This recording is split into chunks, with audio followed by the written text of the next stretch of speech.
going on a little walk from Victoria past Pimlico to Vauxhall Pleasure Gardens.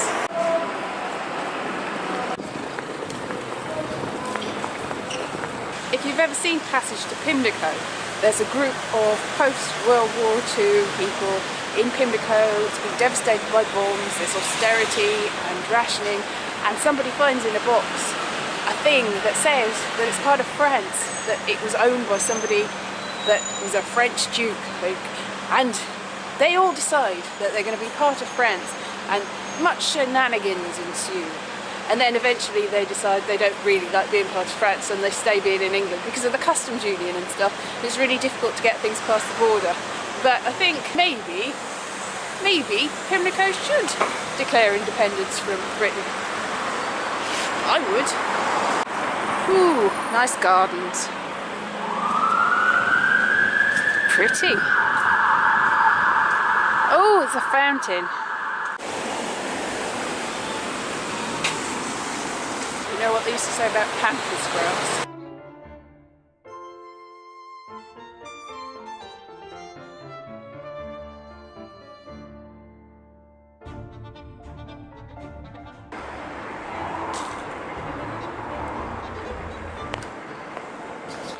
These gardens were laid out in 1661, and for many years people used to come here just to have fun and to get scammed and all sorts of stuff. Rides, probably ponies, and for years they used to come here. If you've ever read Thackeray's Vanity Fair, a lot of it is set here. The whole thing actually, because it's bookended. It's supposed to be a puppet show that takes place in Vauxhall Pleasure Gardens. In a key scene, Becky Sharp and her friends have rides and have supper, drink too much, Joss gets sick. This all happens here. Well, it's fictional, so it doesn't really happen here. It got closed in 1859, but for so many years it was the place to be. People used to take trips down the Thames to get here. Everyone used to come here. It was open all night. Can you imagine? Now it's just a sort of park with bumps on it. Big bumps were where buildings were, the walls to something else. I'm going to imagine, yes, walls, and then the flat bit is the indoor bit, maybe.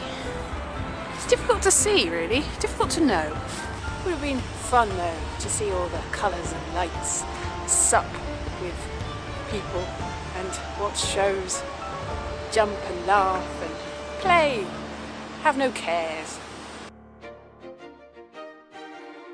But it is bookended by the Tea House Theatre, which I've done gigs in, and on the other side the Royal Vauxhall Tavern is a well-known cabaret and LGBT place. It's been there for years, but I don't know what it was before. Well, it was a pub for years.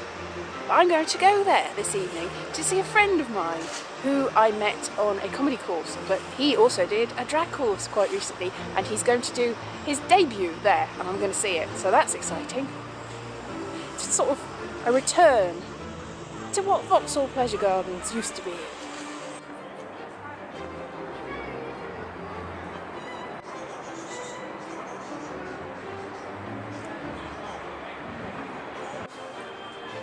Got taken over in the early 1800s, and somebody decided that they were going to expand it, make it even better, and it worked for quite a long time. And then, as these things do, eventually it didn't work anymore. So by 1859 there was no more, and then they abandoned it for years. They've got these big pillars to commemorate the fact that Vauxhall Pleasure Gardens was here all those years ago. Farm over there, you can go and play with animals. Not going to play with animals, but you could if you wanted to. Still lots of people walking around, but they're not having the pleasure that the Pleasure Garden suggests. Xanadu with Kubla Khan. That was more of a pleasure dome. This was more of a Pleasure Gardens, but you get the same sort of feeling that that sort of thing was happening. Autumn leaves, isn't it lovely?